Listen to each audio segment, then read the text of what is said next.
Кыргыз эл жазуучусу Самсак Станалиевдин «Чагылгандын көз жашы» аттуу романы окуп аудиолоштурган Жылдыз Турсунбаевна.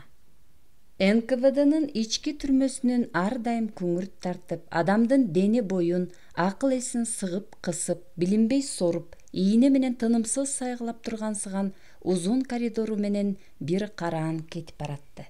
Бул караан Касым Тыныстанов эле. Ал белеске чыккан жалгыз түп ыргайдай болуп, карааны көзгө илешип да илешпей, уясына эмеле отурган күндүн шаң кайган көктө калган алсыз кызгылт нуру сымал уламдан улам билинбей жоголуп жаткансып, арып бүткөн аргымактын соңку кадам шилтешиндей теңселип, акыркы деми, акыркы күчү калгансып, башты жерге салып илкий кетип баратты. Теңирден жалгыз бүткөнсүп, жекимин өзгөрсөткөн тергөөчүсүнү дагы канча жолу чакырылат. Кең болсо да ал үчүн куш өтө алгыстай тарап бүткөн, ар качандан бир качан тумандап тургансыган, тозоктун көпүрөсүндөй көрүнгөн мына бул коридордун бир учуна дагы канча кадам сала алат, эч ким биле албайт. Сур учурган жаза суракка дагы канча жолу барат. Ушул барышы акыркыбы же жокпу? Муну да эч ким биле албайт. Жан суурган сурактан канткенде жаны жай алат, канткенде башы аман калат. Муну да эч ким биле албайт. Арыктап бүтүп, ачарбак болгон бир караан алдыга түшүп, эч ким укпас арманын бүт тулку боюна уютулган коргошун кылып чөгөрүп, анысын араңдан зорго көтөрүп, далай бороон чапкынды баштан өткөргөн куу арчанын жалама зоодо калган бир кулач тамырындай көрүнүп кетип баратты. Кайрылып камерага келеби же жокпу, муну да эч ким билген жок. Бир караан кетип баратты. Михаил Иванович Ивановдун жаагынан түк чыгып, маңдайына муз тоңуп турган эле. Үстөлүнүн үстү толу кагаздар. Орундукка отурган жок. Ошол турушунда сурагын жүргүзө берди. Эмненин сурагы? Баягылар кайрадан кайталанат. Айрым маалыматтар такталат. Мойнуна албагандарын алгын деп опузалайт. Касым буга көнүп калган. Айтканын айтат, билбегенин билбейм дейт. Азыр да ошол сурак. 248 кылмышкер. Мен сага бир жакшылык кылгым келет. Айтканыма макул болсоң, айыбың жеңилдейт. Тагдырың менин колумда экенин жакшы билип калгандырсың. Жеңилдетиш да, оор кылыш да бир менден. Абдыкерим Сыдыковың азыр жок. Жазанын жеткен чеги менен атууга кеткен. Билесиңби? Билем. Ал сени Социал Туран партиясынын мүчөсү болчу. Негизги идеологу эле деген аныктама жазып берди. Таанышасыңбы? Мен ал партиянын мүчөсү эмесмин. Мүчө болсом деп ойлогон да эмесмин. Аныктамасы жалган. Таанышуудан жалган жалаадан баш тартамын. Таанышкың келбесе, анда кол коесуң. Кол кое албаймын. Коесуң. Койгондо да кандай коет экенсиң? Суранып жатып коесуң.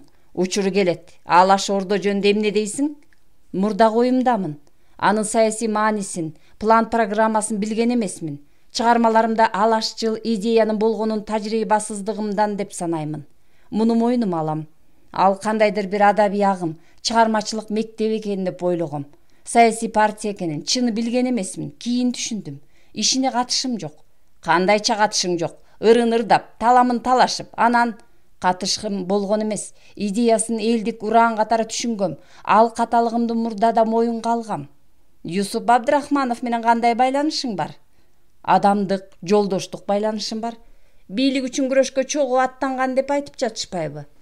Мен бийлик үчүн күрөшкөн эмесмин. Комиссар болгонуңчу? Академия борборун жетектеп туруп, кийин комиссар болгом. Бийлик үчүн күрөшкөнсүң. Күрөшкөн эмесмин. Иштин кызыкчылыгын гана көздөгөм. Ошол күрөш, силердин күрөш мамлекеттин коопсуздугуна шек келтирген.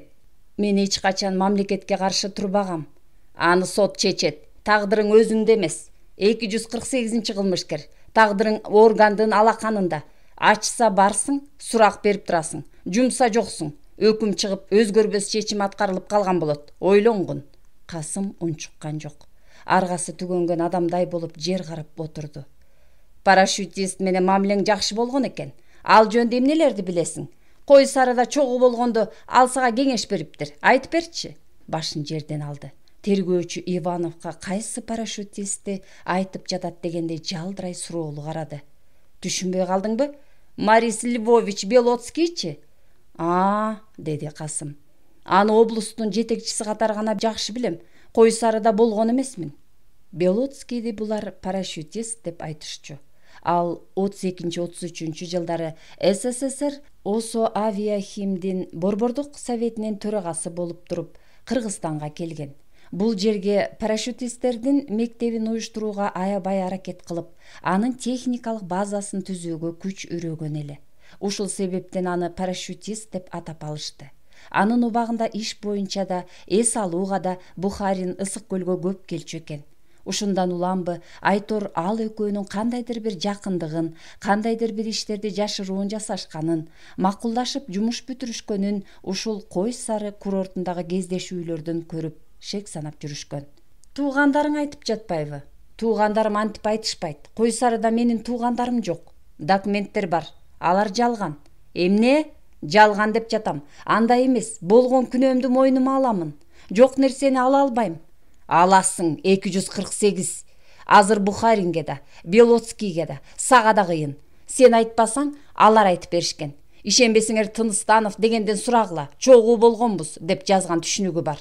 Алар иштин жеңилдигине качырып жатышат. Билет да, эски карышкырларга ишенип, айтмай жок десе чын көрүп тырышып жатасың да. Андай эмес, алар жалган айтышат. Ошондойбу? Окуйбуз анан кол коесуң. Ишенген адамдарыңдын баары чогуу. Абдрахманов да сени карап отурат. Касым жалтактай калды. Атаң Тыныстандын бай болгонунда жашырасың. Анда эмне үчүн Украинага коркунучтуу кулак катары айдалды? Көрө албастардын айынан ошондой болду. Көрө албастар ким? Тойчунов, Кочкорбаев, Чырпыктыдагы айрым адамдар. Ошондой де. Иванов чүңүрөйгөн көзүн Касымдан албай, кыймылсыз турду да, анан кандайдыр бир кагаздын колуна алып ичинен окуй баштады. Тыныстанов буга кыжыры келди. Булардын баарын айтып бербедим беле. Эмнеге эле кайра кайрылып карайлап калган. Дагы эмнени баштаганы жатат бул кузгундай болгон Коркут деп отурду. Колу чечүлүү болгондобу, тал-талынан тарашаланып тургандай болгон узун моюнун кош колдоп кармап жыгылат эле, нервке тиет да турат. Бирок бул Коркут тергөөчүнү анта албайсың. Соолуп бүтүп, кургап калгандай болгон чүңкүр көзүндө баары турат. Адамга бир жакшылык кылган жан эмес. Көз отунун муздагын карабайсыңбы? Далпыраңдай тунарган көз далайды жасаган. Ушундайлардын айынан кыргыз интеллигенциясы кырылмак болуп турбайбы? Суроолорго жооп да берип, ушуларды ойлоп, өткөн күндүн өзү менен аралаш жашап отурду. Тергөөчү Иванов бу мертебе майда барат маселе дегендерин бүт бүтүрүп, Тыныстановду тындым кыла турган, негизгинин негизгиси деп саналган кылмыш иштерине гана токтолуп, алардын баарын жаңы тактоо толуктоолор менен мойнуна алдыруу максатын аркалап турган. Профессионал адис аталган өзгөчө тергөөчүнүн ою боюнча бул кылмыш иши аяктап калган эле. Тиги кагаздар мына ушуларды камтыган. Жаңы маалымат көрсөтмөлөр менен ойдогудай толукталган, такталгандары болчу. Касым азыр кандайдыр бир нерселерден шексисе да, өзүнөн башкага кылчалык ишенбесе да, тынчсызданып турса да, бейкапар отурганга, эч нерсе сезип туйбаган калыбында болууга аракет кылды. Бирок анын көзүндө бейкапардык эмес, туңгуюкка туш келген тунжуроо турган. Айламалы түгөнүп алсыз болсо да, аза боюнда сактык бар эле. Ошентсе да ал өзүнүн өкүнүч менен өксүккө толгон өткөнүн, ар бир ишин, ар бир чыгармасын, бу жерге келгенден бери кайра-кайра кайталап айткан жоопторун ичинен дагы бир сыйра эстеп, суудай агып турса да, суудай бир күн тынбаган суракка даяр турду. Ооба, 1932 жылдын 4-мартындагы Кыр обкомдун секретариатынын кеңешмесинде Касымга облустук деңгээлде дагы бир жолу сокку урулган. Уккандар уудуу түштү. Айрымдары ушундай болмок дешсе, бирери буларга нааразы болду. Атайын доклад Кыр обкомдун үгүт насаат маданият бөлүмүнүн башчысы Малабек Жаманкуловго тапшырылганын ал билчү, ошол жасады. Кыргыз адабиятынын учурдагы абалы, филология илиминин өнүгүшүндөгү өксүктөр, маданий агартуу тармагында кыйчалышка туш келген кырдаалдар айтылып, алардын себептери партиялык көз караш менен аныкталды. саясий баа берилди. Кыскасы, катуу сокку урулду. Мынчалык болбосо болмок. Эми муну жокко чыгарыш үчүн жоонун куну да татыбай тургандай, айланып кайра келер өмүр болсо да акталып кетпегидей иш болду.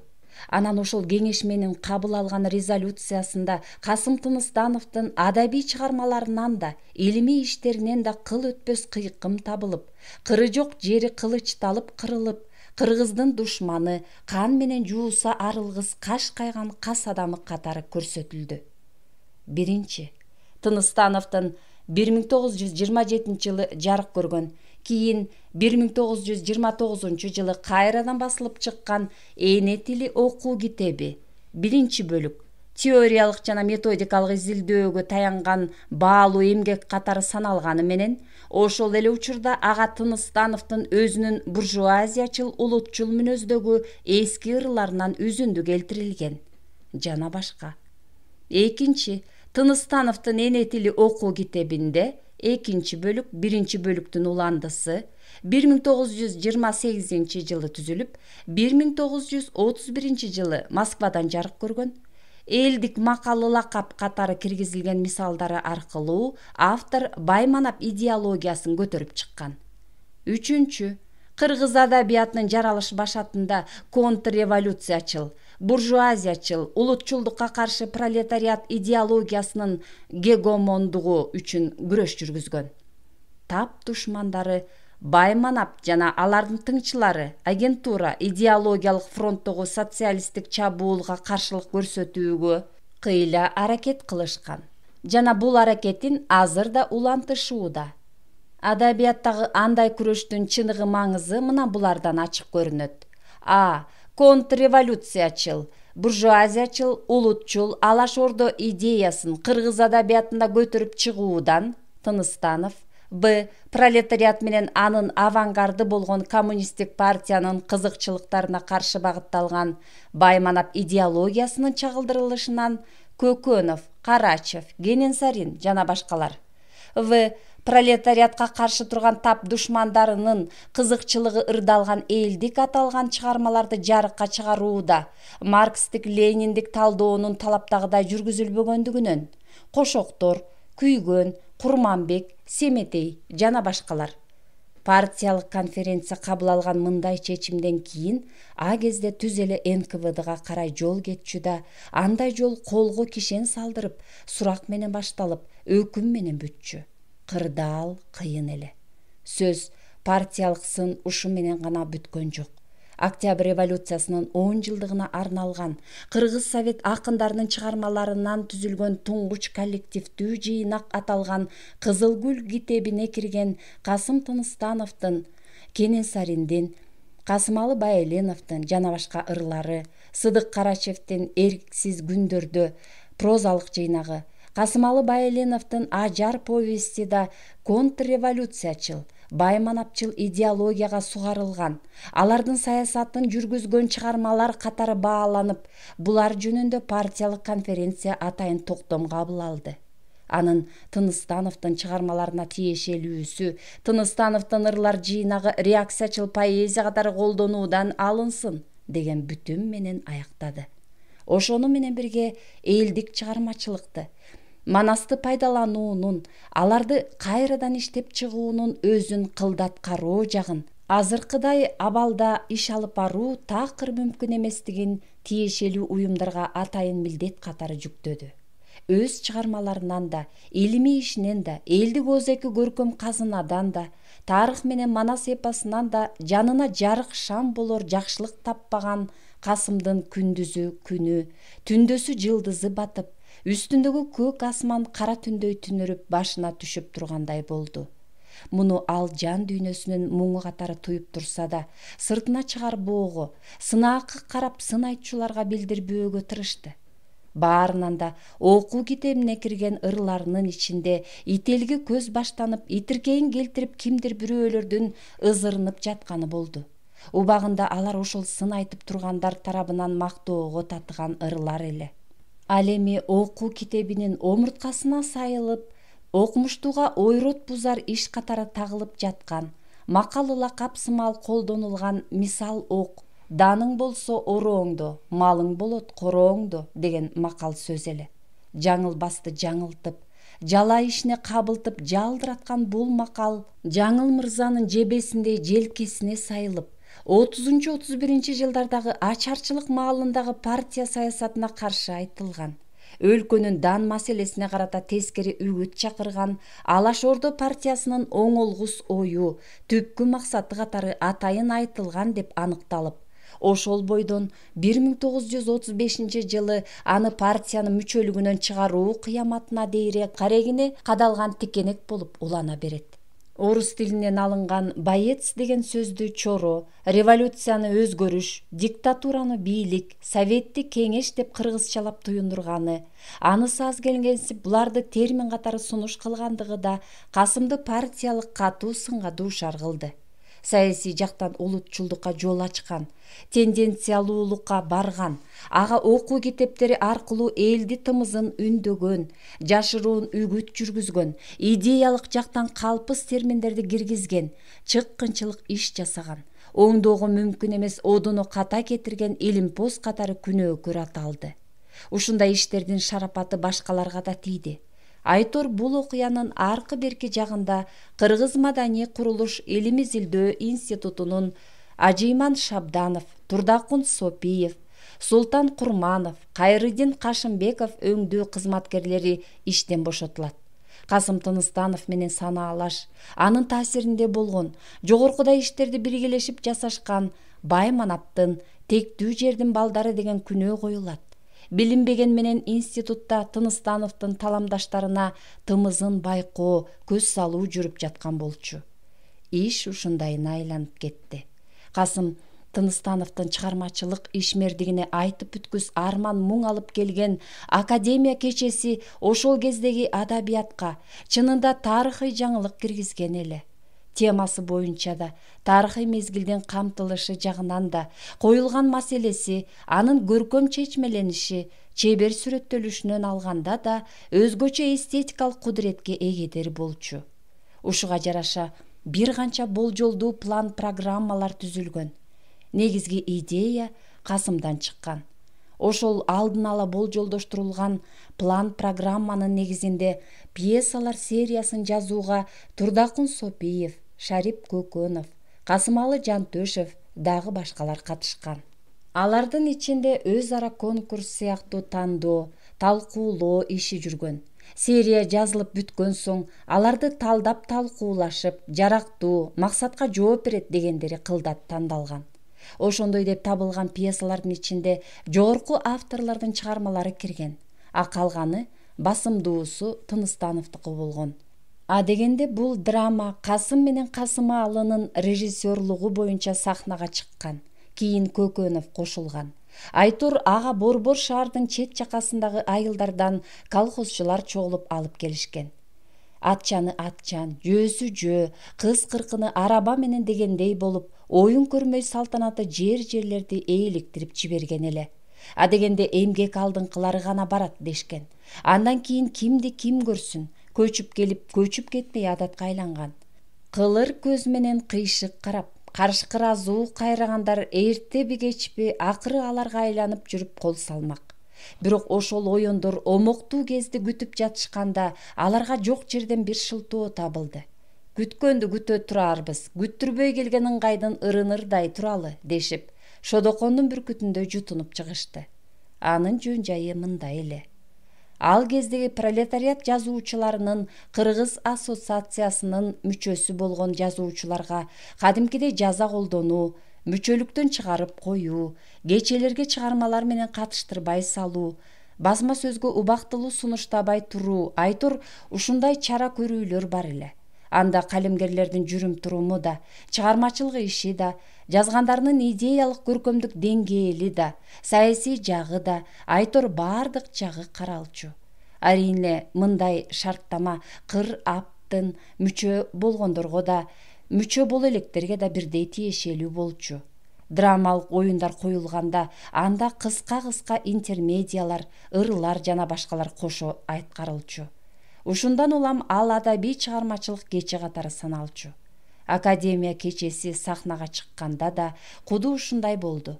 Ушундай болмок тургай Кыр Аптын чыгармачылык кечеси катары саналып, алдын ала ага катышууга ким укуктуу, ким укуксуз экени такталып, Айтор чоң камылга, чоң жоопкерчилик милдети күн тартибинде күйүп турду. Атайын жыйындар өтүп, жеке чыгармачылыгы менен кечеге катыша тургандардын даярдыгы, бүткөргөн иши кандай деңгээлде экендиги каралып жатты.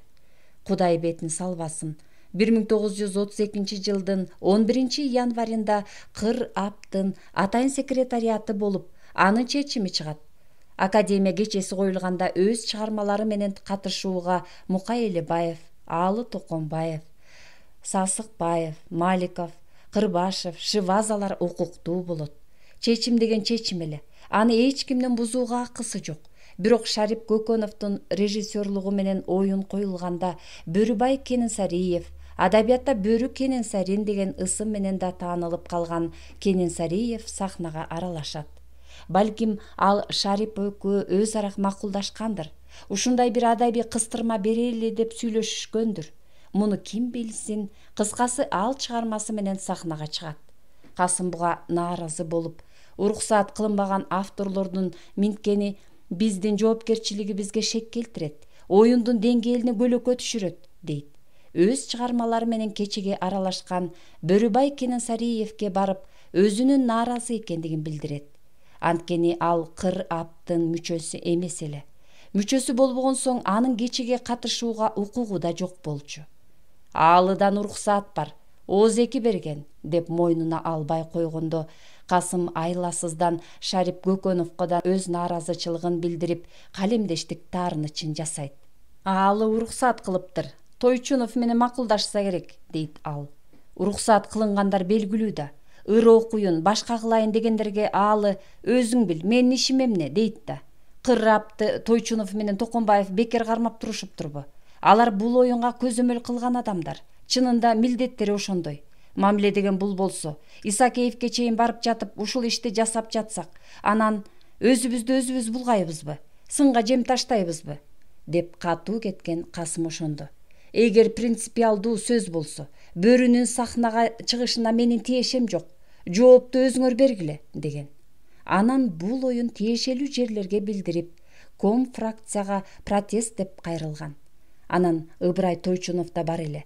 Кайра ал Касымдын мындай ишке барышына каршы болуп, Бөрүбай Кененсариев белгилүү акын, аны баарыбыз билебиз. Кошумча уруксаат берип деле коелу, Токонбаев менен өзүм сүйлөшүп берейин, деген. Бул жолу ошондой ич-ара макулдашуу болгонбу, же дагы бир башка иштер чыга калганбы, Айтор бул жөнүндө сөз болбой калган. Ушундан соң Касым өзүнөн өзү туталанып, тигилерге катуу тийип койдумбу, деп жүргөн ичинен. Мейли, катуу кетсем дагы тийгисе тийгендирмин, бирок коюлган талапты аткарышыбыз керек да. Мен ошону айттым. Анын эмнеси жаман? Милдет талапка баарыбыз баш ийишибиз керек, көнүшүбүз керек, деген кайра өзүн өзү жооткотуп. Бирок бул иш кийин чыкты. Чыкканда да Кененсариевди сахнага чыгарган Касым Тыныстанов, Академия кечесин каалагандай өткөргөн да ошол. Кыр Аптын секретариатынын чечимин көзүнө илбейт. Пролетардык поэзиянын атынан эскини көксөгөн, улутчул идеяны элге таркатып жатат. Буга Кененсариевдин кечедеги ыр үкүбө деген күнөө тагылып, чоң саясий ката кеткендиги белгиленет. Ушул иш кошул ташыл болуп, 1933 жылдын мартында Касым Кыр Аптын мүчөлүгүнөн чыгарылат. Тагдыр деген тарыса бир заматтын иши экен.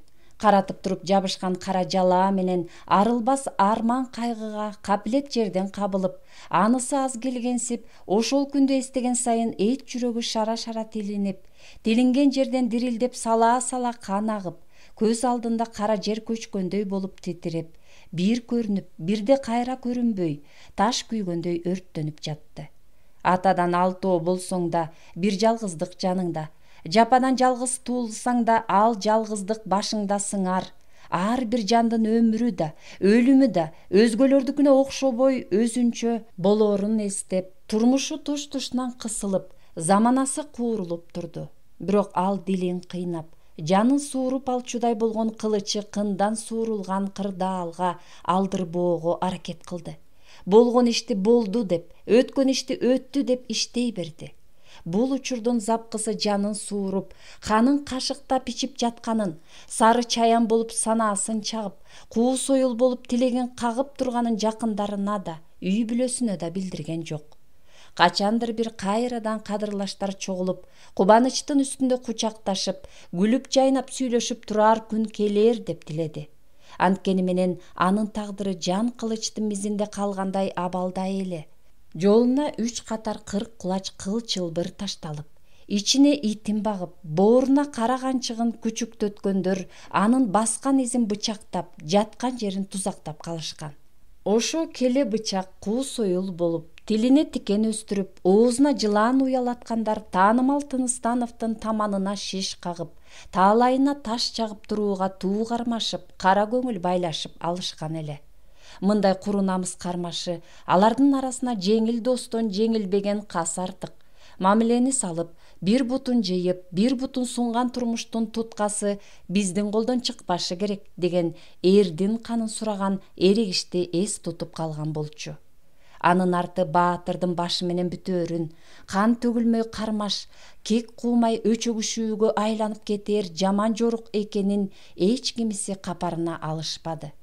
Саясатырын сайрайбыз деп жатышкан көз караштар ошентип отуруп 1933 жылдын жазына жетти да 29 март күнү болгон Кыр обкомдун бюросунда байчечекей болуп жадырап ачылып берди.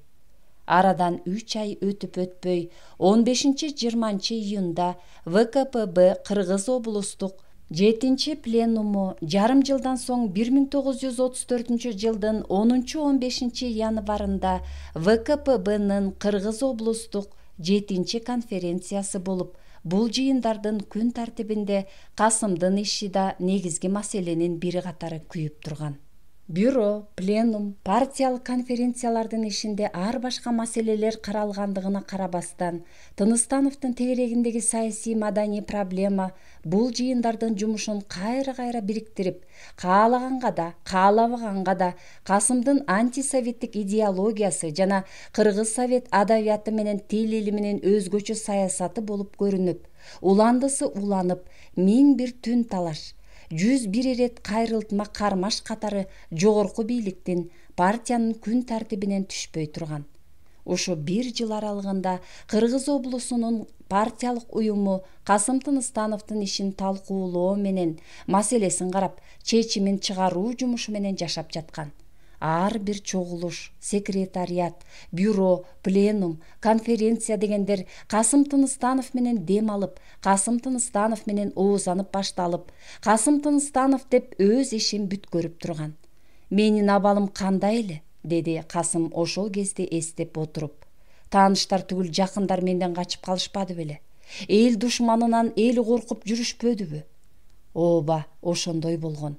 Анан ошол 1933 жыл менен 1934 жылдын саясий сабагын эстеди.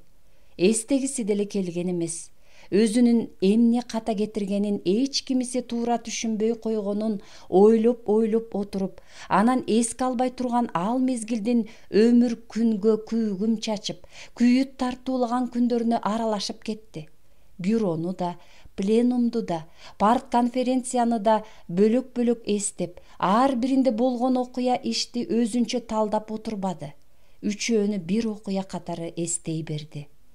Чыны Касым үчүн ошондой болчу. Чыны 3 башка жыйын болгону менен Касымга тиешелүү жагы боюнча 1 жылга созулган бир эле жыйын эле.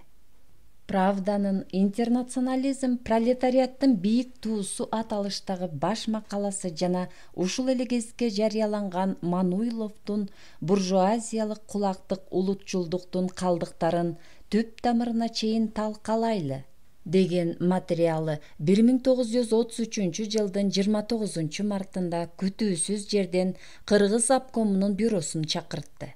Ага Касым Тыныстановдун чыгармалары жөнүндө жергиликтүү басма сөздө жарыяланган бир нече макалалар, асыресе Аалы Токонбаевдин 1932 жылдын 16 февралында Ленинчил жашка, 24 февралда Кызыл Кыргызстанга жарыяланган Академия кечеси тууралуу жана дагы Кызыл Кыргызстандын 6 март күнкү санына басылган Академия кечесинин тыянагы. 8 мартта ушул эле Кызыл Кыргызстанга чыккан көркөм адабиятты большевиктештирүү үчүн күрөшөбүз деген Кыр Аптын конференциясында жасаган Токомбаевдин доклады. Бул жарыяланмаларга карата болгон колдоолор, үн кошуулар, кубаттоолор, саясий багыт катары пайдалануулар түздөн түз көмөкчү болду. Бул макалалар партиянын андан кийинки өткөрүлгөн иш-чараларынын мүнөзүн курчутуп, маселесин тереңдетип турду. Кыскасы, ал күн тартибинен түшкөн жок. 1937 жылдын 1 августуна чейин. Ооба, Касым камакка алынганга дейри анын кылмыш ишинин негизи болуп, андан кийин жазылган далай докладдар менен кыйраткыч макалалардын соолу бас булагы катары кызмат кылды. Камакка чейинкисин койчу, ошол бюродон кийин эле канча макалалар жаралды. Борбордук басма сөзгө чыкканын эстебей ак койгондо да өзүнүн гезит-журналдар Тыныстанов деп тынбай сайрап турбадыбы? Ал чабуулдун башында турду. Жалгыз эле Аалынын канча макаласы чыкты. Билинбеген менен аны макалалардан тапкан кадыры ушул Тыныстанов менен тыгыз байланыштуу. Ушул Тыныстановду жазып жатып бакыт тапты, атагы чыкты десе да болот. Кыргызстан кеңеш жазуучулары менен адабият окурмандарынын 1933 жылдын 29 июлундагы чогулушунда Аалынын жасаган доклады «Адабият жат идеядан таза болсун» деген ат менен Кыргызстан кеңеш адабиятынын 5-санына, ушунун негизинде даярдалган материал Кызыл Кыргызстан гезитинин 93-санына «Адабият жат идеядан таза болсун» доклады макала иретинде 8 август күнкү Кызыл Кыргызстанга, Касымдын каты тууралуусу дагы Кызыл Кыргызстандын 22 августунда, анан анын адабият кыймылынын ар кайсы учурунан деген 2 чабуулга өтүү максатындагы жазылган айтылуу макаласы 1934 жылдын 18 апрелинде Кызыл Кыргызстанга жарыяланган. Ал жылы Аалы Токомбаевчилик жигердүү да, кызыктуу да, ары талыкпай көшөрө иштеген эч ким болбогон. Ырас, анын макалаларынын деңгээлине жеткен же тең тайлашкан бир да макала жазылган эмес. Эгер жазылган болсо, ал Тойчуновдун макалаларына гана таандык болушу мүмкүн эле. Ыбырай Тойчунов да 30-жылдары көркөм чыгармалардагы саясий идеологиялык катаны аябай толкунданып жазган. Дегеле ошол мезгилде баягы 1918-1924 жылдары гезит-журналдарга казак, татар тилдеринде жарыяланган кыргыз акын жазуучуларынын чыгармаларын эски адабият, феодалдык мезгилдин чыгармалары деп сын айтуу өзүнчө адабий агым, көз караш катары жашаган. Ыбырай Тойчунов, Акун Мыктыбеков, Айткулуу Убукеев, Мукамбет Дөгдүров, Калим Рахматуллин өңдүү ал учурдун адабий сынчылары аталышкан топ адабий, саясий идеологияны жаратышкан. Бирок Аалы Токомбаев бул маселеге кирген суудай ташкындап, чагылганда жаркылдап кирди. Бюролорда, пленумдарда, конференцияларда ушул коомдук пикирдин маселесине байланып, аны четтеп кете албай титиреп турушкан. Экинчиден, бул кезде Аалы жогорку бийликтегилердин чөйрөсүнө кадимкидей таанылып, таанылмак турсун алар менен тартынбай маселе чечишип, көбү менен казан аягы аралашып дегендей мамиле түзүп калган. Токчоро Жолдошев, Базаркул Данияровдор менен алакка катышы оңолуп, Ыбырай Тойчуновду эгизиндей ээрчип, Осмонкул Алиевке да жакынындай көрүнө баштаган. Айтор ал эмнегедир бийлик башындагылардын арасына ишенимдүү аралашып, өз кадырын көтөрүп, өз таанышын көбөйтүп, тамырын тереңдетип калган эле. Бюро мына ушундай кырдаалда өттү. Анын ишине ВКПБ Кыргыз облустук комитетинин 1-секретари Александр Осипович Шахрай, Борбордук аткаруу комитетинин президиумунун төрагасы Орозобеков, Эл комиссарлар советинин төрагасы Абдрахманов жана Манжара, Жээнбаев, Алиев, Жоломанов, Чистяков, Гуревич, Камоликов, Шеванин, Арсеньев, Михалин, ошондой эле Кызыл Кыргызстан гезетинин жооптуу редактору Калим Рахматуллин катышат. Атайын чакырылгандардын арасында каралар маселелерди алдын ала баамдап туюп билгендей болгон. Басма сөздө жана буга байланыштуу өткөрүлгөн бир канча жыйындарда күйүп жанып сөз сүйлөп, күнү түнү тынбай макалалар сериясын жазып жаткан Аалы Токомбаев, анын Касым Чоңбашев менен Шеглов, Айтор дагы башкалар бар эле. Бюронун иши буюк кансып курч өттү. Күн тартибине коюлган маселелер кыраакылык менен каралып, ар бир коммунисттин, бюро мүчөлөрүнүн ой пикири, сунуш талабы эске алынды. Тактоолор жана талдоолор болду. Правда гезитине жарыяланган макалалардагы академия кечесине берилген баанын адилеттиги, саясий партиялык көз караштан алганда оң, туура жол көрсөткөндүгү, айкын багыт бергендиги баса белгиленип жатты. Сын партиялык көсөмдүк деп айтылды.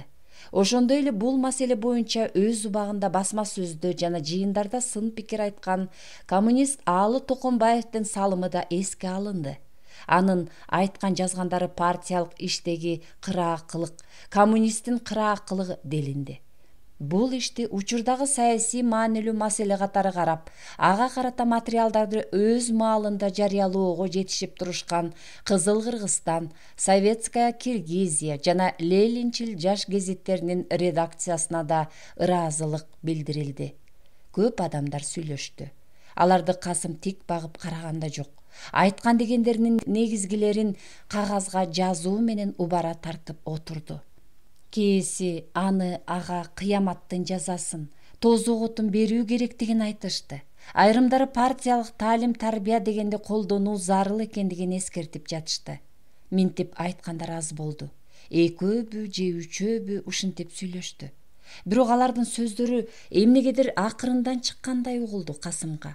Мындай көрүнүштү ал бюронун ишинде боло берчү айтылчу сөз катары тыңшап отурду. Анын андан башка айласы да жок эле. Ушул бюронун алдында Касымды биринчи кабыл алган. Көптөн берки өтүнүчүн аткарайын дедиби, же башка да себеп болдубу, Айтор Шахрай анын ой пикирин толугу менен уккан. Аалы Токомбаев экөөңөрдүн ортоңордо эмне бар экенин биле албаймын. Бирок жөнү жок жаатташканыңар өчөгүшүүгө өтүп кетти окшойт. Сиз мени кечирип коюңуз. Мага берген маалыматтарыңызды талдап чыккам. Түшүнүгүм бар. Ишти иликтеп билүүгө киришкем. Ашыкча кетпеңиздер. Ага да, сизге да кыйын болот. Билесизби, бюро болот. Правда козгогон проблемаларды ВКПБ Кыргыз обкому жокко чыгара албайт. Ошондуктан сизге ачуу айтылган. Катуу тийген сөздөр да болушу мүмкүн. Жетекчи катары айтар кеңешим сабырдуу жана токтоо болуңуз. Бюронун чечими Жолдош Тыныстанов. Правдадан ашып кетпеши үчүн ушуну эскертем. Ашабы, ашпай калабы, бюронун жүрүшү көрсөтөт, деген. Түшүнөмүн, Александр Осипович, деп чечкиндүү жооп берген. Бул ишке жалаң гана журналисттик чыгармачылык киришип жаткан жок. Башкалар да бар. Кабар бергендер да, ушундай деп түшүндүргөндөр да болгондур. Балким көрсөтмө бардыр. Балким алар жергиликтүү басма сөздөгү маалыматтарга кызыгышкандыр. Чогулуштарда айтылгандардан проблема табышкандыр. Анысын билбеймин. Правдага жарыяланган сын материалды, болгондо да баш макаланы бюродо талкуулабашка арга жок. Баш макала эмне үчүн жазылат? Редакциялык макала деген эмне? Алар кандай кырдаалда, кандай максатта жазылат? Мына сиз эски журналист катары менден жакшы билесиз. Бир адамдын пикири эмес, туурабы, Жолдош Касым Тыныстанович? Туура, Александр Осипович, ал жагында талаш жок. Талаш жок болсо ушундай. Автордук макала болсо да бир жөн эле сиздердин кабарчыңыздар ушул жерин бир аз туура эмес маалымдап коюптур. Негизинен жакшы, сын бизге пайда берет, багытыбызды айкындайт. Бирок тигил фактыларга кошулуш кыйын. Партиялык көз караштан айткан сынын кеңеш, кемчиликти өз убагында көрсөткөнүн сунуш катары кабыл алабыз. Рахматыбызды айтабыз.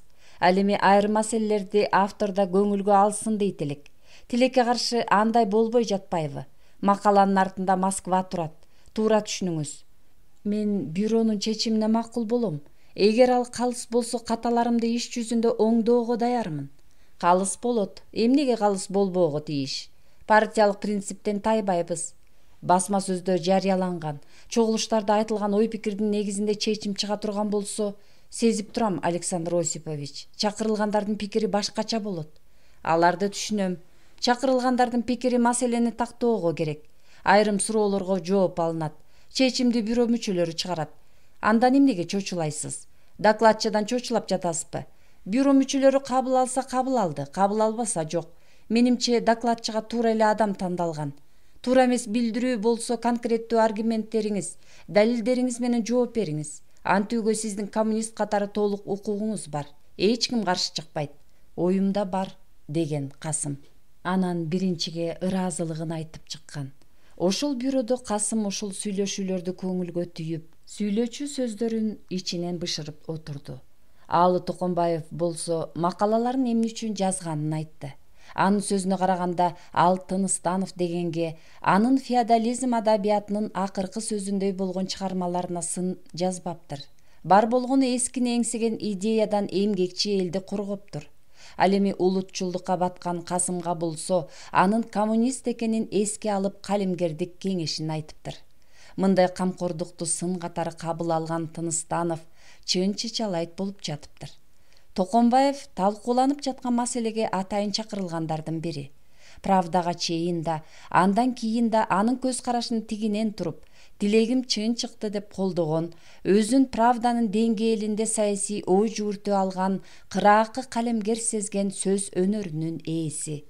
Экинчиден, пролетариат жазуучуларынын жетекчиси. Өзү айткандай, калпыс маселенин маңызын түшүндүргөн автор катары жана да бул ишке кайдыгер карай албас жазуучу жетекчи иретинде эртеңки күнү өзү да бул ишке жооп бериши мүмкүн болгон адам максатында келип отурат. Ошондуктан ал аталган пьесалар сериясы жазуучулар уюмунда кылдат каралышы керек. Каралган соң уюм чыгарган пикир, чечим негизги критерий катары саналышы зарыл болчу. Иш ушундай нукка түшкөндө гана партиянын саясатына ачыктан ачык каршы турган улутчул буржуазиялык идея салтанат курган мындай чыгармалар сахнага коюлмак эмес. Мындай укук али да болсо Союзга толук берилбей жаткандыгын, ички рецензиялоо деген тааныштык мамиленин негизинде жең ичинен жазылаарын, аны көбүнчө авторлор өздөрү эле аныктап коерун баса айтты. Ошондуктан Агартуу эл комиссариаты, Илимий Изилдөө институту жана башка уюмдар менен биргелешип, бул маселени туура чечүү керектигин, жазуучулар уюмунда каралбаган бир да чыгарма, окуу китептери басылууга тийиш эместигин белгиледи. Анан, албетте, Касымдын чыгармаларына саясий көз караштан талдоо жүргүзүп, гезиттерге жарыяланган ой пикирин ого бетер тереңдете айтты. Айтор ар кандай сөздөр чыкты. Касым анын баарына токтолуп, ар бирине жооп бергиси келбеди. Ооба, азыр антип түшүндүрүп отуруунун кажети да жок эле. Ошон үчүн ал негизги пикирлерге, Правданын материалдарына гана токтолуп, Академия кечесинин жалпы саясий тарыхый философиясына, алар бөлөк-бөлөк аталышта болгону менен өз алдынча каралууга мүмкүн болбогон бир чыгарма, пьесалар сериясы экенин, анын башталышынан аягына дейре бир логикалык көз караш, кыргыз элинин ушул кезге чейинки тарыхый жолун баяндаган идея айтылганын күйүп жана белгиледи. Манас, Шабдан ошол сериянын бир бөлүмдөрү экенин, алар аркылуу белгилүү учурдун тарыхый чындыгын көрсөтөйүн дегенин айтты. Ошентти. Күнөөлүү адам катары кеч күүгүмдөй түнөрүп отурган жок. Айыбы жоктой актанып асман айга секирбеди. Тек гана каралган маселенин түпкү идеясын, жалпы мазмунунун биримдигин дагы бир ирет түшүндүрдү. Муну ким кандай кабыл алды, кабыл алса кандай ойдо калды, анысын Касым ачык биле албады. Билгиси келген, андагылар анын сөзүн жай отуруш калыбында кайдыгер маанайда гана угуп жаткандай таасир калтыргандай туюлган соң, айтууга тийиш болгонун айтып бүтүп, анан ал мындай деген эле. Правданын көз карашына толук кошулбаймын. Жана айтканымдай айрым пикирлерин эске аламын. Бюро туура көрсө, ал жагын кайрадан оңдоп чыгууга даярмын. Мүчүлүштүктү четтетүүгө мүмкүндүк берүү жагын сиздерден сураймын. Аалы кол көтөрүп бир нерсе айтайын деди эле аны эч ким элес алышкан жок. Бюро мүчөсү болбогон соң анын укугу чектелүү эле. Калим унчукпады. Анда андай укук бар болчу. Абдыкадыр Орозобеков гана Касымды караган бойдон калды.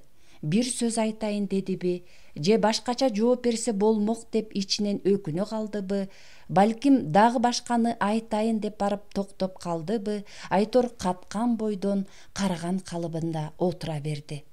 Автордун пикири эске алынсын деген үн чыкты. Алыныш керек.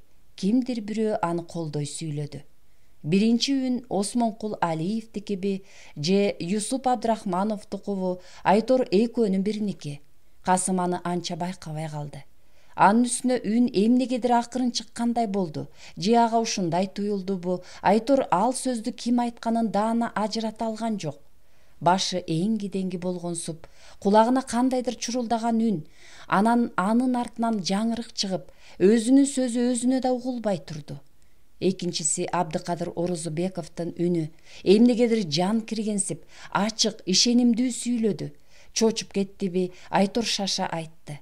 Кыязы тилине чыкпай, дилинде жалдырап турган пикири өзүнөн өзү атылып кетти кейиптенет. Анысын Кудайакы өзү да байкабай калды көрүнөт. Касымга ушундай таасир калтырды. Ошондо ал өзүнүн бир өзүнөн башкага байкалбаган абалы тигилердин айрымдарында да бар экенин сезип, күйдүк ой баскан денесин жеңилдетип алды. Каралган маселе боюнча бюро өзүнүн чечимин чыгарды. Касым Тыныстановдун чыгармачылыгына жана кыргыз адабиятынын учурдагы абалына байланыштуу мына булар белгиленди.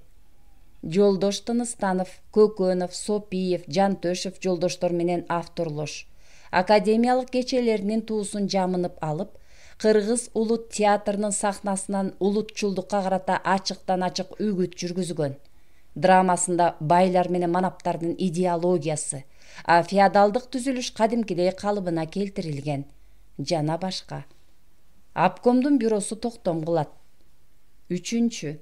Кыргыз улут театрында коюлган Манас, Шабдан спектакльдери көрсөтүүдөн алынсын. 4. Улутчул каталары кыргыз адабияты жөнүндөгү обкомдун чечими боюнча талкууга алынсын. Булар мындан ары дагы ушундай жаңылыштыктарды кетирсе, улут саясатынан жаза тайса эле, анда алар ошол замат партиянын катарынан токтоосуз чыгарыларын Жолдош Тыныстановго, Жолдош Көкөновго алдын ала эскертилсин. 5. Тыныстанов менен Көкөнов жолдошторго кетирген каталарын басма сөздө өздөрү айыптап, өздөрүнө өздөрү сын айтып чыгуу сунуш кылынсын. Бүттү. Бюро деген жоро эмес. Анын чечими закон. Каалайсыңбы, каалабайсыңбы, чечимде эмне деп жазылса, андан баш көтөрбөй, тикке карап, тил кайрыбай аткаруу керек. Баш тартсаң партиянын чечимине, учур саясатына каршы чыккан адам катары айыпталасың. Кайрадан бюрого түшпө.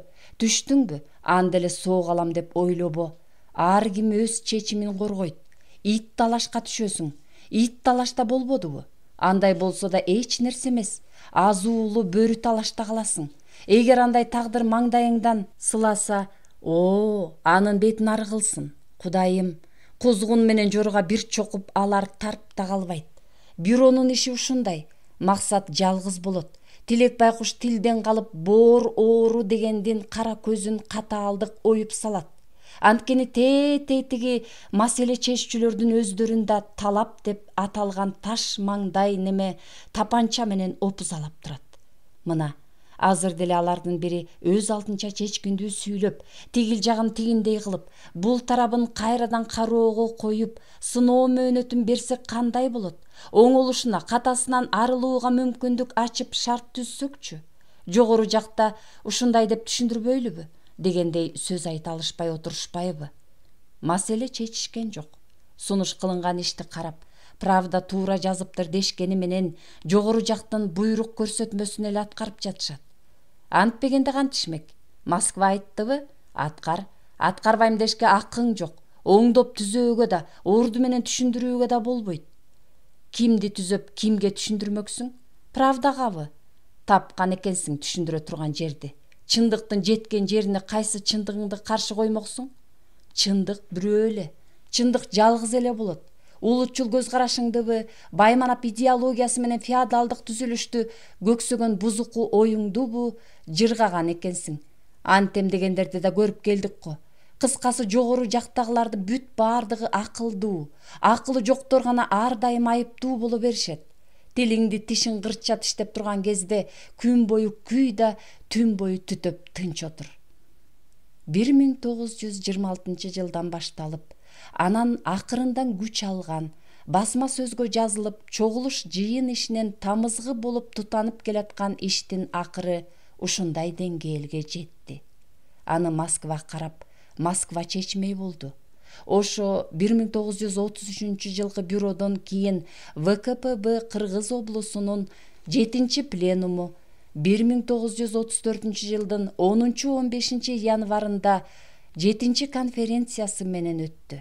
Бул жыйындарда аалынын сөз сүйлөшүн күткөн, өзү да даярданган ушул мезгилде ал кандай гана айыптоосуну айтылбасын, ал ага даяр болчу.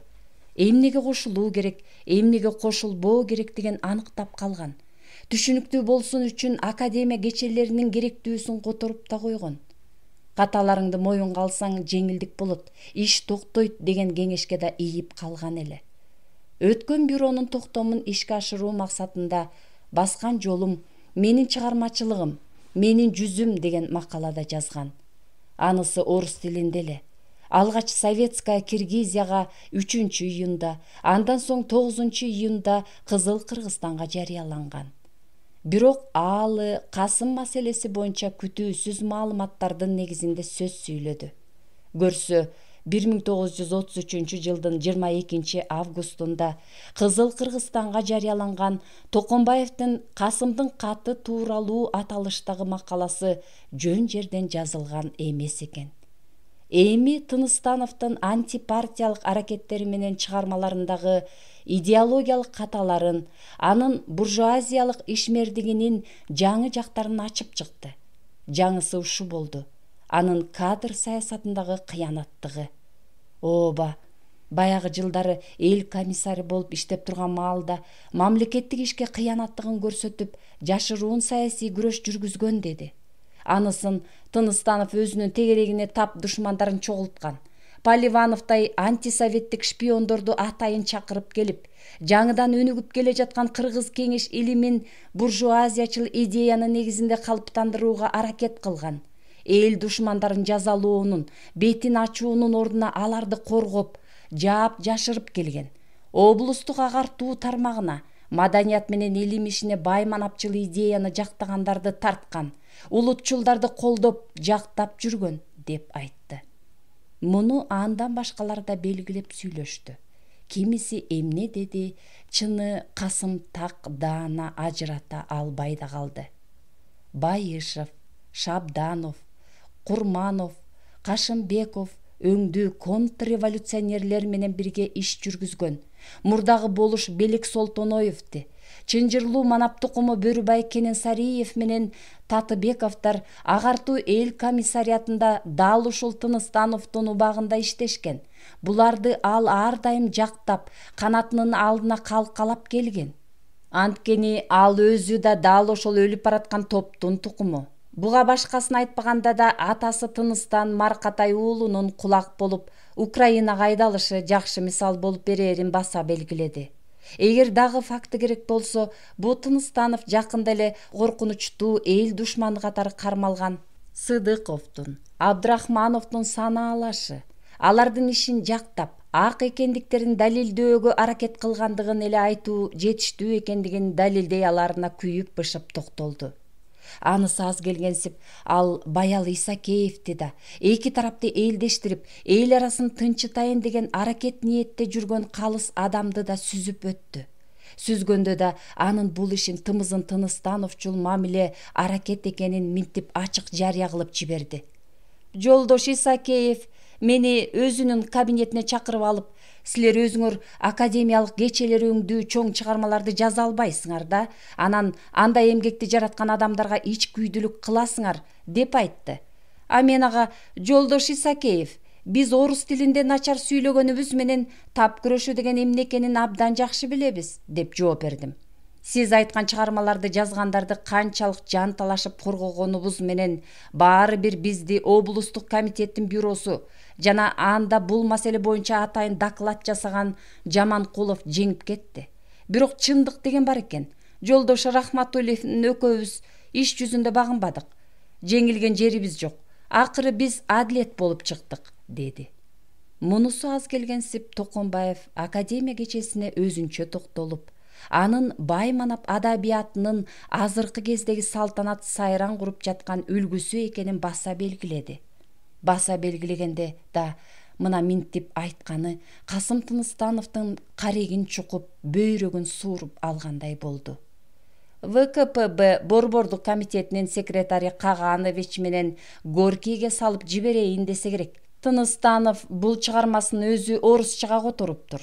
Муну эмне максат менен, кандай тилек ниет менен которгонун сураганымда, ал өз каталыгын азыркыдан да тереңирээк билиш үчүн ушинтип орусчалап чыкканын айтты. Ошо котормуну антпейли ВКПБнын Орто Азия бюросунун секретари Жолдош Бауманга жөнөткөнүн мен жакшы билемин.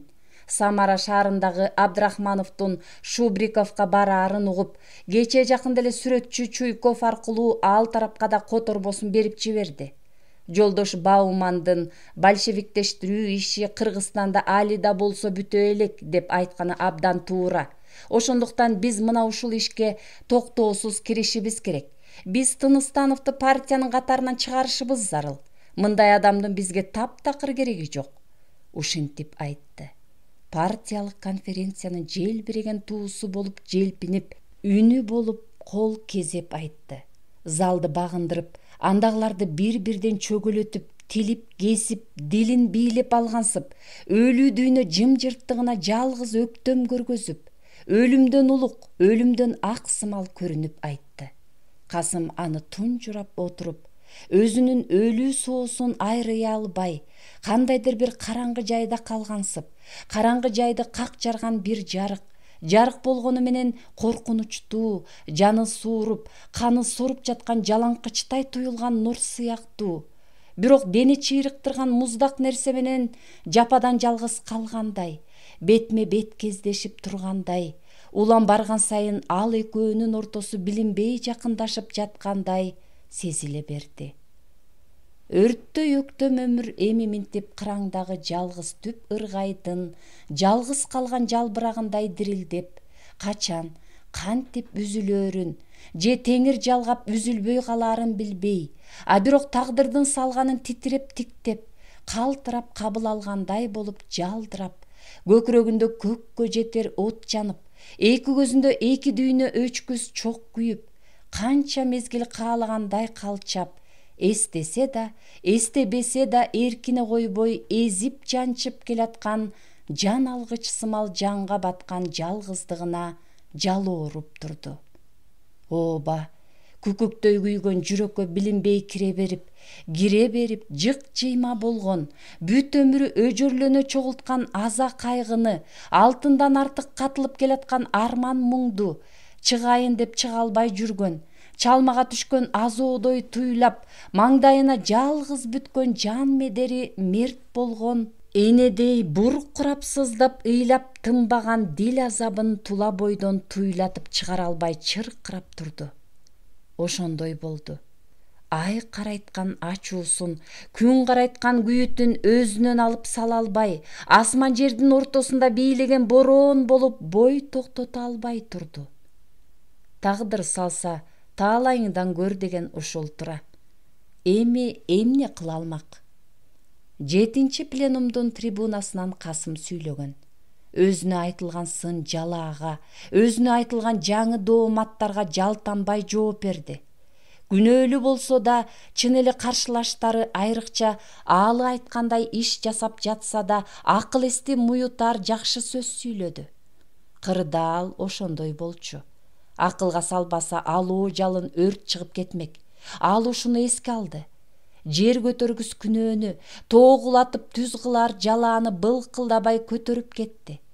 Мурда чыгармачылыгынын башталышында тажрыйбасыздыгынан улам буржуазиялык улутчул идеяга жол бергенин, өткөн турмуш окуяларына кайрылган чыгармаларында эски доорду даңазалап же анын идеологиясын билбестиктен элге жайылтып, окурмандарга туура эмес багыт бергенин азыр толук түшүнүп, аны өз катасы катары мойнуна алганын ачык айтты. Басма сөздө партиялык жыйындарда сындалган контрреволюциячыл мүнөздөгү ырларын, феодалдык турмушту таасын сүрөттөгөн деп айтылып келген Жаңыл Мырза поэмасын агартуу эл комиссары болуп турган кезинде эле пайдалануудан алып, аларга партиялык көз караштан саясий баа бере албаганын, өзүнүн бир кемчилдиги катары мойнуна алды. Окуу китептерине да идеясы олку солку көз карашты жараткан чыгармаларын, элдик озеки адабият үлгүлөрүн, мурунку замандын туусу болгон макал ылакаптарды пайдалангандыгын Касым өзүнүн кайра кайталанбас каталыгы экендигин айтып, аны да мойнуна алды.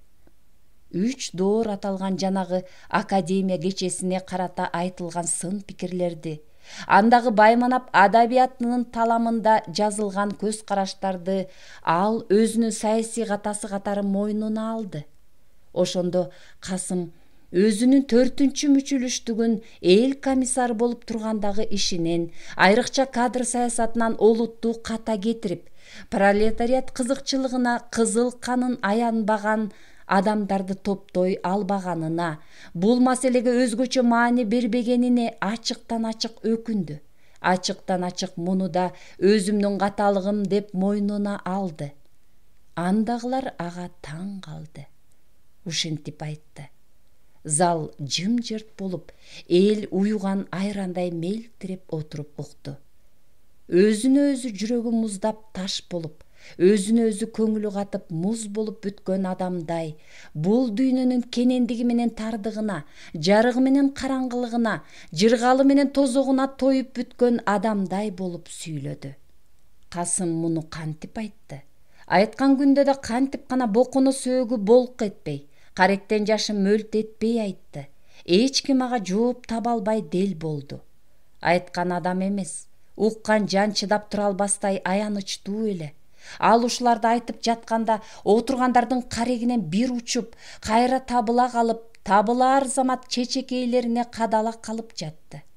Мунун өзү карайлаган кара жанды калкалап калуу айласы эле, ат дегениң. Анан ал мындай деди. Мен бул жерде сиздерге окуп берүү үчүн атайын бир нече материалды тандап алдым эле. Бул өзүмдү өзүм актоо максатында эмес. Мен өзүмдүн шектүү иштеримди улантып жаткан имишмин. Бул туура эмес, жаңылыштык. Мен буга чын эле таарындым. Балким мен муну туура эмес айтып жаткандырмын. Эгер андай болсо, пленум өзүнүн тиешелүү жыйынтыгын чыгарсын. Мен дагы бир жолу чын дилимден айтайын. Бул жаңылыштык. Академия кечеси. Тилекке каршы мен баарын которо алган жокмун жана аны мындагы жолдоштордун бүт баардыгына тарката албадым. Негизги бөлүгүн гана котордум. Эгер үзүндүлөр боюнча чындыгында эле бүт баардыгы ушундай болсо, анда бул рецидив гана эмес, кандайдыр бир контрреволюциялык иш сыяктуу болуп, мен партиянын баштапкы багытына ачыктан ачык каршы чыккан боломун. Мен 3 кечени айрым бөлүмдөр боюнча алгам. Ошондуктан булардын ортосунда бир жагынан алганда кандайдыр бир ажырымдык бар. Ал эми экинчи жагынан караганда колонизацияга чейинки, андан кийинки мезгилдеги жана ошондой эле колхоздордогу азыркы кездеги тап күрөшүнүн баардык формаларын жеткиликтүү ачып көрсөтө албадым. Өзүм цитата келтирген антипартиялык мүнөздөгү чыгармаларымдын үзүндүлөрүнө марксче, ленинче талдоо жасап, так мүнөздөмө бере албадым. Бул жагынан чынында эле, жолдоштор, мен биздин театрдын трибунасынан жат идеологияга жол бердим. Мен муну атайын жасаган жокмун, бирок муну менен өзүмдүн күнөөмдү жумшарткым да келбейт. Эгер бул материалдар боюнча биздин жаш муундарды тарбиялай баштасак, анда ал чеги жок кылмыш иши болмок. Маселе мында турат. Трибунадан гана айтпастан, басма сөзгө гана жазбастан, баардыгын иш жүзүндө оңдоо зарыл. Азыр бизде буржуазиялык чөйрөдөн чыккандар азбы? Биз алардын бүт баарын кууп чыгышыбыз керекпи? Жок, биз аларды дыкааттык менен текшеришибиз керек. Бирок аларга ашыкча ишенбөө да керек. Менин алдын ала айтарым, партиянын ишенимин актай аламын.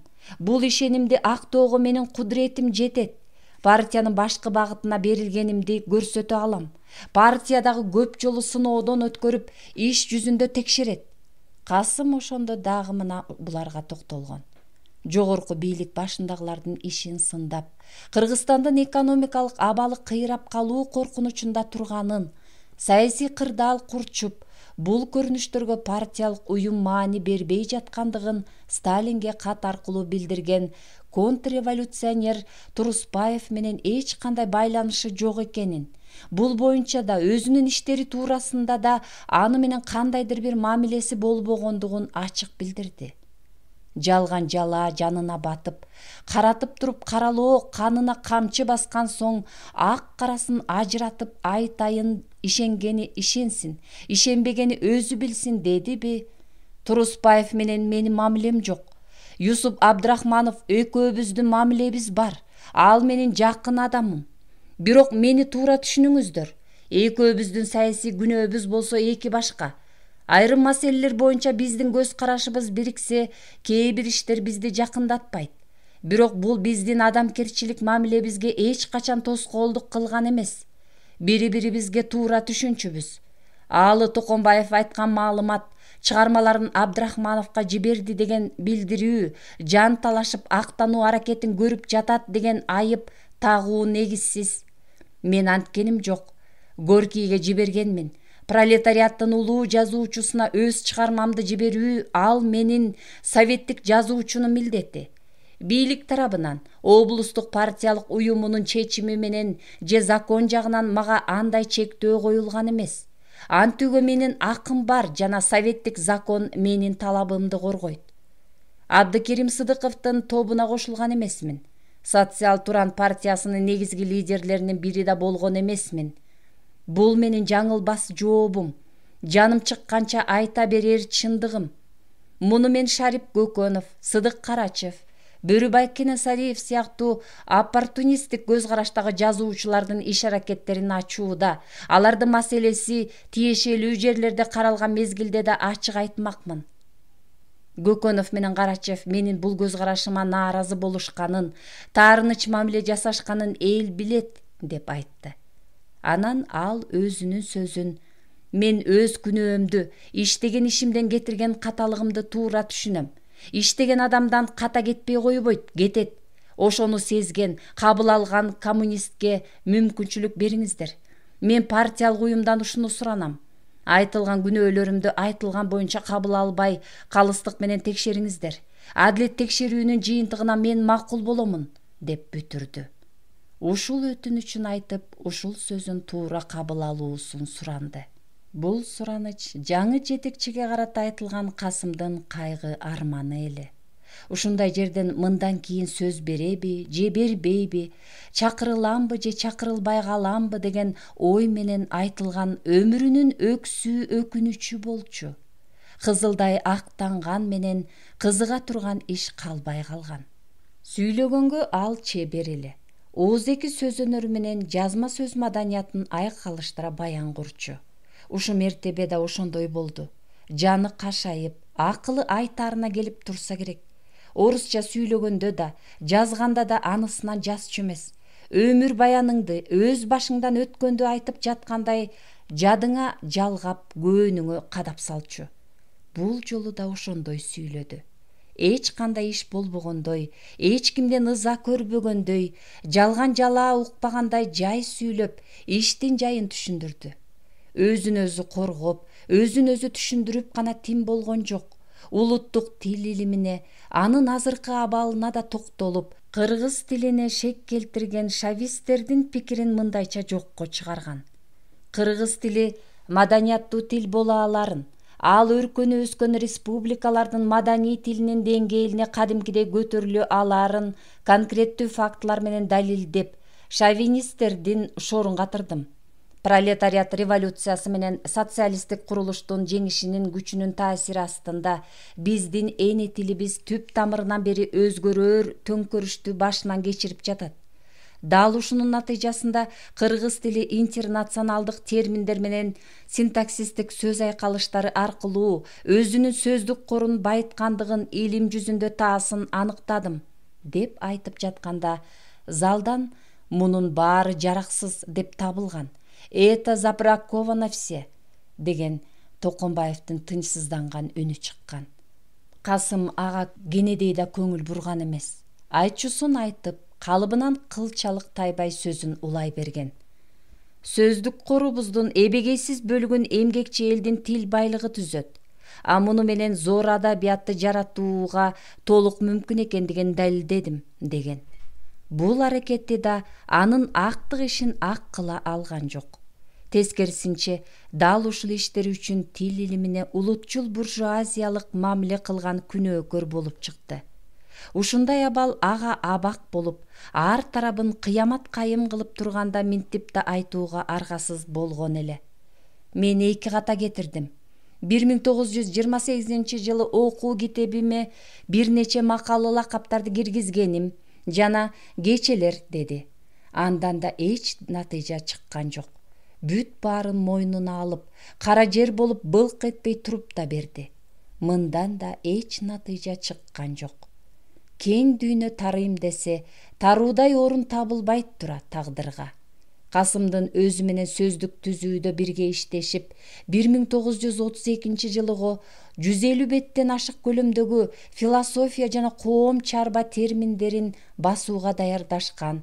Андан кийин социалдык экономикалык терминдерин 1933-жылы авторлош болуп жарыкка чыгарышкан Ыбырай Тойчуновдун жалаалары да жанын кашайтып кетти. Улутчул сөздөрдүн бүт баары ушундай да болобу? Сөз да улутчул болуп кеттиби? Феодализм жыттанган, байманап доорунун кызматын аткарып, кылычын чапкандары Касым аркылуу киргизилген. Ал интернационалдык терминдерди, атоолорду атайы бузган, эски сөздөр менен туюнткан болуп чыкты. Ыбырай мындан мурун эле тыныстан бай болгон экен деген имиш-имиш чыкканда эле тымызын тыңчыларды жалдап, чырпыктыга чалгынчы жибере баштаган. Чырпыкты айылын чак түштө чырак менен кыдырып, тыныстан тууралуу материалдарды чогулткандардын башында турган. Акыры ал кыргыз драма театрынын ошол кездеги режиссерлорунун бири, Касымдын айылдаш тууганы Султан Кочкорбаевди коноктоп, коюнуна котур таш жашырып, 4 айга Ысык көлгө командировкага жиберген. Мезгил адамды тарбиялайт экен да, деди Касым ушуларды көз алдынан өткөрүп отуруп. Өткөнгө таарынып болбойт. Өткөн өмүр баскан жол, ал тарых. Ооба, тарыхка таарынып болбойт. Султан бир тууганымдай эле. Көңүлүм түшүп, пейилим ачылды эле, деп койду. Анысы чын болчу. 1924-жылдары беле Чырпыктыга мектеп ачып, балдар кыздарды окууга үндөгөндөрдүн башында ушул Касым турган. Ошондо ушул Султан Кочкорбаев менен Байтик Исакуновду мугалим кылган. Кийин Султанды борбордон окууга чакырган да ушул Касым болчу. Анын үйүндө жүргөн, ага инидей мамиле түзгөн, эгизиндей ээрчише басып өз болгон. Эми минтип өзөккө өрт коюп, кыл тамырга кылыч мизин такап турганын карачы.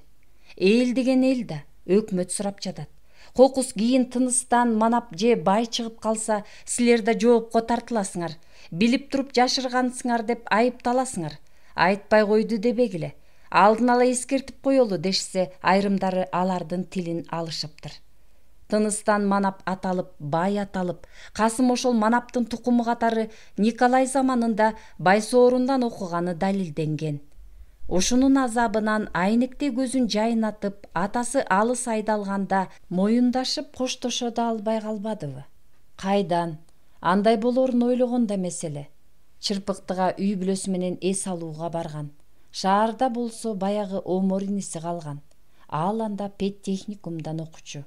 Анын айтымында бир күнү эле Төлөнбай, кадимки Базаркул Данияровдун кара чечекей иниси Төлөнбай келип, Аяш атаны Украинага айдап жатыптыр.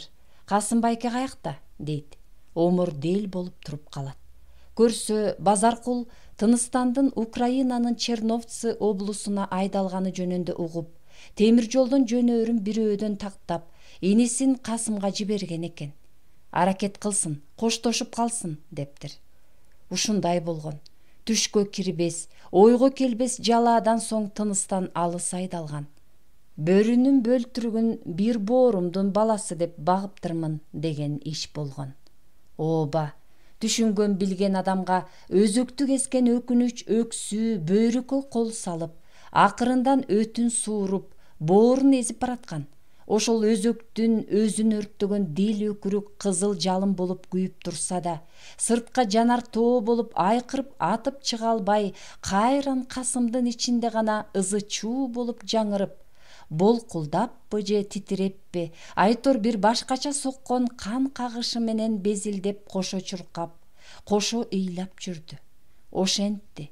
Аны менен кошо чуркайын, кошо ыйлайын десең, өзүңөбү же жакын адамыңабы, Айтор кимдир бирөөгө эс кайран деп үн салайын десең, болбогон да эмес, тымызын тыйып турган дилиңдеги бир күч, өзүңө баш ийбеген бир абал тирүүлөй муздап, тирүүлөй өлтүрүп барат.